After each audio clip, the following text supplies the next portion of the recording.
Hello everyone, welcome back for our weekly EKG. We're still starting off with the basics, and so hopefully you will find today helpful. Our case today is a 61-year-old male with an extensive medical history of high blood pressure, GERD, diabetes, congestive heart failure, and he is unresponsive. These are his vital signs. Vital signs are vital, so we get them every time to help paint the picture of what may be going on. Incidentally, he's got a heart rate of 40. Too low. His blood pressure seems to be okay at 145/89, but his respiratory rate is 11 and he's snoring. Now, normally we would worry about his airway, but today we're talking about cardiology, so we'll assume that we're fixing his airway while we're dealing with whatever else is going on. Oxygen level is 98 and his blood sugar is reading low. So it looks like we've got a lot of things to address here. We're going to address our airway just like always since he's snoring. We suspect our problem may be this low blood sugar, but incidentally, he's still got this low heart rate that could also be contributing to his unresponsiveness. And so when we get our 12 lead to figure out what's going on, we always start the same way every time. So we're looking at our rate. Our rate on this 12 lead, I cheat and look at the numbers. We're looking at 38, and then I confirm with my eyes. So, oh my goodness, does this look slow just in the general impression? Yes. And here we have our QRS that lines up with a thick red line. We do 300, 150, 100, 75, 60, 50, 40. We're less than 40. I would concur that this is definitely a bradycardic rate, and probably the computer's right somewhere around 38. Next question is, what is the rhythm? Do I see a P wave before every QRS? And the answer here is maybe. I see a P wave in one, I see a P wave here. I kind of see them scattered throughout, and they seem to be in appropriate position. So in general, I'd say this is probably a sinus bradycardia. The question is it regular? If it was irregular, that would maybe suggest a V block or something like that. It does look like these QRS complexes march out. There's no longer gaps. There's no shorter intervals. I would call this a regular sinus bradycardia with a rate of 38. Next, we move on to our axis. Remember, we look at lead 1 and lead AVF. We're up in 1, we're up in AVF. Lead 1 is my left thumb, lead AVF is my right thumb. 2 thumbs up. Our axis is normal. That's good for this guy. And then our intervals, the two that we look at here, our QRS is 110. So we want it less than 120, so our QRS looks good. It's nice and narrow. Looks like that's functioning correctly with those ventricles and a nice strong squeeze there. But oh my goodness, let's look at our QTC. What do we have here? 542.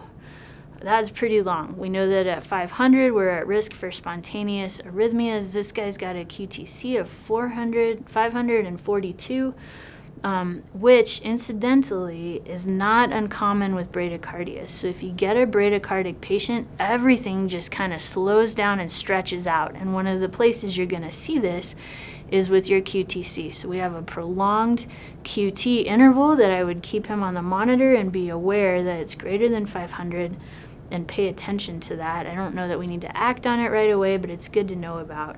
And I probably would not give this guy Zofran. If he woke up and complained of vomiting, Zofran can make that QT even longer. So this is a guy I would probably give an alcohol pad to. And then we move on to our ST segments. I'm looking here at our baseline. I always start with the inferior leads ST segment, elevation or depression. I don't see anything in our inferior leads here. I move to the high lateral leads. Looks like everything's at baseline. Incidentally, this T wave is inverted in AVL. That can signal some impending ischemia in the inferior leads, but doesn't look like it's doing that right now. I just make a note to myself about that. Moving on to the left side, looks like everything's at baseline. No ischemic changes, no inverted T waves, no ST elevations or depressions. So I would basically call those normal. Okay, so when we take one last look at this 12 lead, what we have here is a sinus bradycardia with a rate of 38 with a normal axis, prolonged QT, and no ischemic changes is the way that I would interpret this 12 lead. And so when I think about bradycardia, there's 3 things that you need to think about when you have a bradycardic patient. Number 1 is drugs. Beta blockers are notorious, especially in older people, if they're not metabolizing them correctly or they're taking too much, will slow their heart rate down. So you definitely want to get a med list, right? Ischemia can do it as well. So we know that our sinoatrial node and our AV node are located in the right side of the heart, in the right atrium. A lot of times if there's problems with that conduction system or problems in that vascular territory that feeds the conduction system, you're gonna start to see AV blocks and you'll start to see bradycardia. And so you wanna, especially on bradycardic patients, you're gonna look at that inferior and the right side of the heart to see, is there a conduction problem coming from there that I need to worry about. I cannot tell you how big this is with electrolytes. And with this guy, if you remember, his sugar was very low, right? And so this is a very important finding. Blood sugar increases mortality if it's already to the point where it's causing bradycardia. So if you have a hypoglycemic bradycardic patient, they're at a little higher risk. And so sugar is one of the causes that can cause bradycardia, but the most important one I want you to remember is potassium. And the reason why you need to think about potassium in your bradycardic patients is because it's a completely different treatment algorithm than other bradycardic patients. And we'll talk about hyper-K more in depth later, but I want to plant the seed right now that if you have a bradycardic patient, you have to ask yourself, does this look like hyper-K? Is this the right setting for hyper-K? Because that's totally going to change how you treat your patient.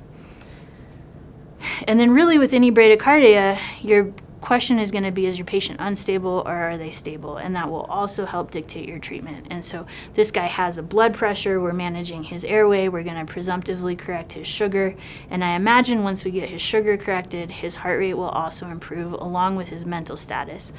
And so we don't need to necessarily go down the unstable route because these are all fixable problems that we can probably manage very efficiently on scene.